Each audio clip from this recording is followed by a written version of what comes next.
वाम गुरु ब्रह्मा गुरु विष्णु गुरुदेवो महेश्वरा गुरु साक्षात् परब्रह्मा तस्मै श्री गुरुवे नमः। गुरु दक्षिणामूर्ति भगवान திருவடியில் போற்றி போற்றி।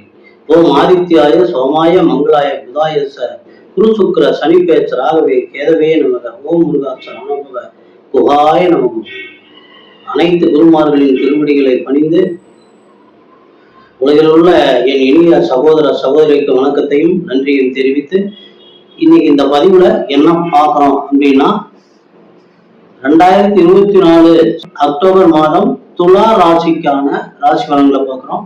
முதல்ல கிரக நகர்வுகள், இந்த மாசத்துல கிரகங்கள் எங்கெங்க நவக்கிரகங்கள் எங்கெங்க இடம் மாறி இருக்கு, அதனால பலன்கள் என்ன மாறி இருக்கு அப்படிங்கிறதையும், உங்க ராசியில் இருக்கக்கூடிய ஒவ்வொரு நட்சத்திரங்களுக்கும் உண்டான இந்த மாதத்திற்கு உண்டான சுப நாட்கள் எது, அசுப நாட்கள் எது, யோக நாட்கள் எது அப்படிங்கிறதையும், ராசியினுடைய தேவதை நட்சத்திரனுடைய தேவதை அப்படிங்கிறதையும் நீங்க வைத்துக் கொள்ள வேண்டிய படம், அதையும் நம்ம பார்க்கிறோம்। இப்போ முதல்ல ராசி பலன்குள்ள போலாம்। என் அன்பிற்குரிய துலா ராசி நேயர்களே, இந்த மாதம் உங்களுக்கு ரொம்ப ரொம்ப இது வரைக்கும் நீங்க எவ்வளவு கஷ்டப்பட்டீங்களோ அதெல்லாம் அப்படியே மாறி ரொம்ப ஒரு அற்புதமான ஒரு தனநிலையை பெறக்கூடிய ஒரு அற்புதமான ஒரு மாதமா இந்த மாதம் உங்களுக்கு இருக்கு। உங்க ராசி நாதனே உங்களுக்கு 8ஆம் இடத்திற்கும் அதிபதி। அப்ப 8ஆம் இடம் அப்படிங்கிறது ஆயுள் ஸ்தானம் மட்டும் இல்ல, உழைக்காம வரக்கூடிய திடீர் அதிர்ஷ்டம், இன்சூரன்ஸ், ஷேர் மார்க்கெட், இந்த மாதிரி இதுல இருக்கக்கூடிய வருமானங்கள், உழைக்காம வரக்கூடிய வருமானங்களை சொல்லக்கூடிய இடம்। அப்போ 8ஆம் இடத்திற்கும் உங்களுடைய ராசிநாதனா வர்றதுனால இந்த மாதம் சுக்கிர பகவான் உங்க ராசியில ஆட்சி ஆகிறார்। 12-10 வரைக்கும் ராசிநாதன் ஆட்சியில் இருக்கிறார்। இது ஒரு மிக சிறப்பு। 12ஆம் தேதிக்கு மேல உங்க ராசிக்கு 2ஆம் இடமான தனஸ்தானத்திற்கு மாறார்। அதாவது ராசிநாதன் ராசியில் ஆட்சி ஆகிறதும் 2ஆம் இடத்திற்கு செல்வது, தனஸ்தானத்திற்கு போறதும் ஒரு சிறப்பு।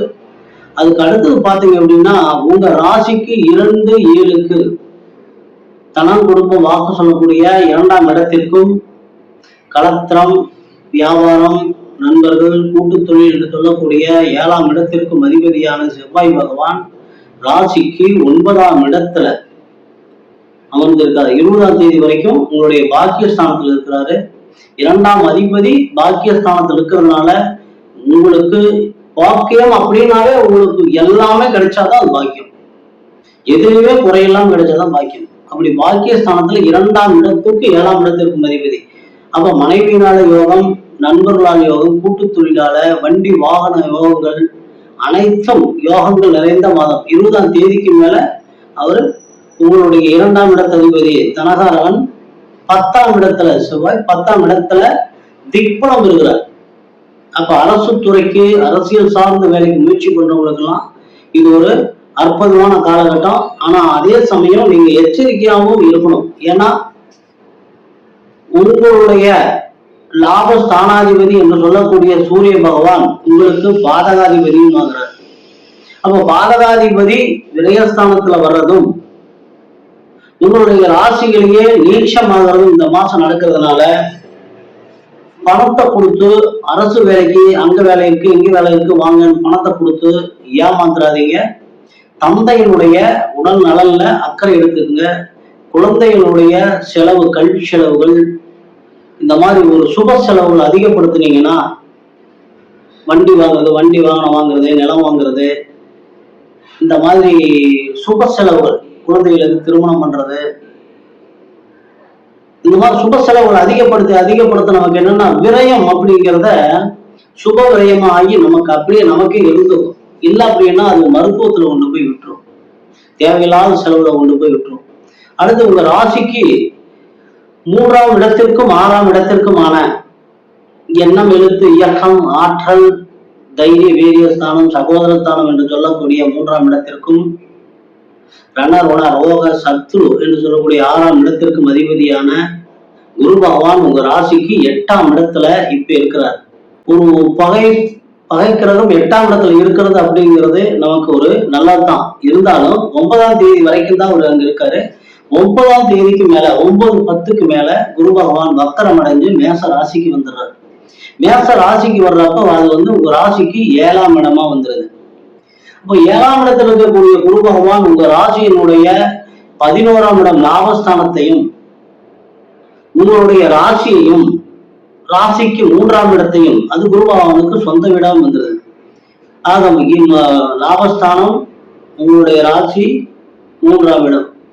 ஆக முக்கியமான எல்லா ஸ்தானங்களையுமே குரு பகவான் பார்வையிடுறாரு. அது போக உங்களுக்கு சுக்கிர பகவான் ராசிநாதன் நல்ல நிலையில் இருக்கிறாரு. உங்க ராசிக்கு 9ஆம் இடத்திற்கும் 12ஆம் இடத்திற்குமான பாக்கியஸ்தானத்திற்கும் அயனசயன போகத்திற்குமான புதன் பகவான் உங்க ராசிக்கு விரயஸ்தானத்துல ஆட்சி உச்சம் மூல திரிகோணம் அடைஞ்சிருக்கிறார். எத்தனாம் தேதி வரைக்கும்? இந்த மாசம் ஆரம்பத்துல 9ஆம் தேதி வரைக்கும் இருக்கிறார். விரயஸ்தானாதிபதி ஆட்சி உச்சம்னா சுப செலவுகள் நிறைய இருக்கு. அப்ப சுப செலவுகள் அப்படிங்கிறது இப்ப நான் உங்களுக்கு சொன்ன மாதிரி புதன் சுபகிரகமா இருக்கிறதுனால புதன் காலி நிலங்களை குறிக்கும். அதனால நீங்க நிலம் வாங்கி போடுறது, செவ்வாய் பகவான் பிற்பலம் வர்றதுனால வண்டி வாகனங்கள் வாங்குறது, இந்த மாதிரி ஏதாவது சுப செலவுகளை நீங்க அதிகப்படுத்திக்கிட்டீங்கன்னா உங்களுக்கு வரக்கூடிய வருமானம் எல்லாமே இந்த மாதம் ஒரு அற்புதமான மாதம் ஆயிரும். 10ஆம் தேதிக்கு மேல உங்களுடைய பாக்கியாதிபதி 9ஆம் இடத்து அதிபதியும் உங்க ராசிக்கு வர்றாரு.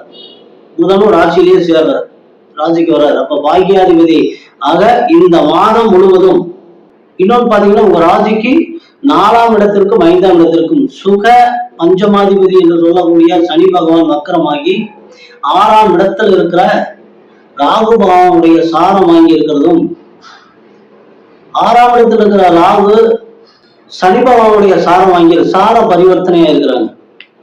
அப்ப குழந்தைகளுக்கு குழந்தைகள் விஷயத்துல உங்களுக்கு கொஞ்சம் செலவினங்கள் அதிகமாக வரும். பூர்வீக சொத்துக்கள்ல உங்களுக்கு தீராத சொத்துக்கள் பிரச்சனை இருந்தா அதுவெல்லாம் கூட தீர்ந்துடும்.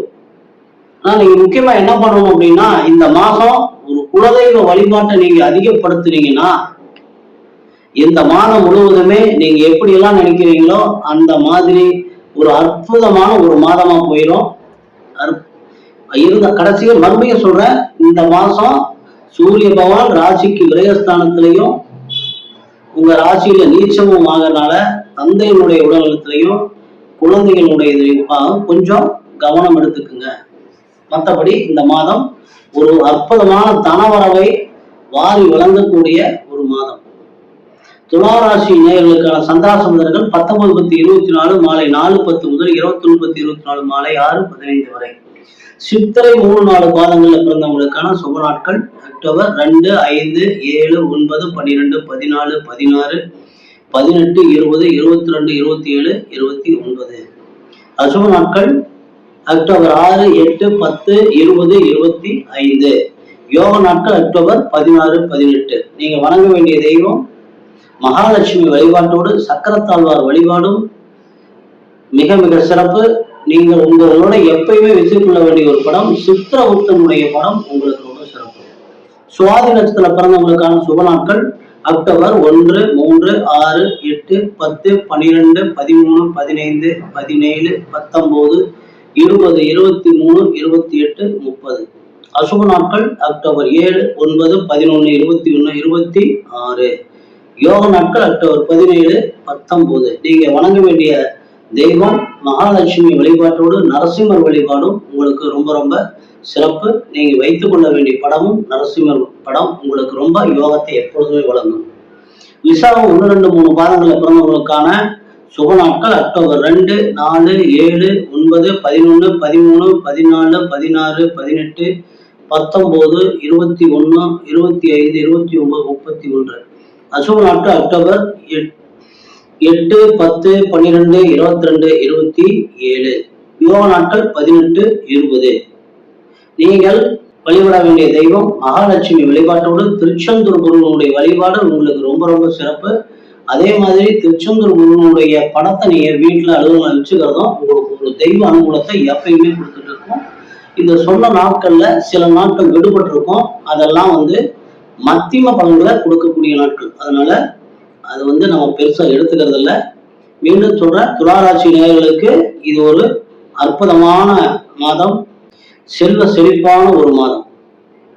நன்றி நேயர்களே. மீண்டும் அடுத்த பதிவில் சந்திக்கிற வரைக்கும் எல்லாம் வல்ல எம்பெருமான் முருகப்பெருமான் உங்களுக்கு எல்லா வளங்களையும் நலங்களையும் வாரி வழங்க வேண்டும் என்று வேண்டி பதிவை நிறைவு செய்கிறோம். நன்றி.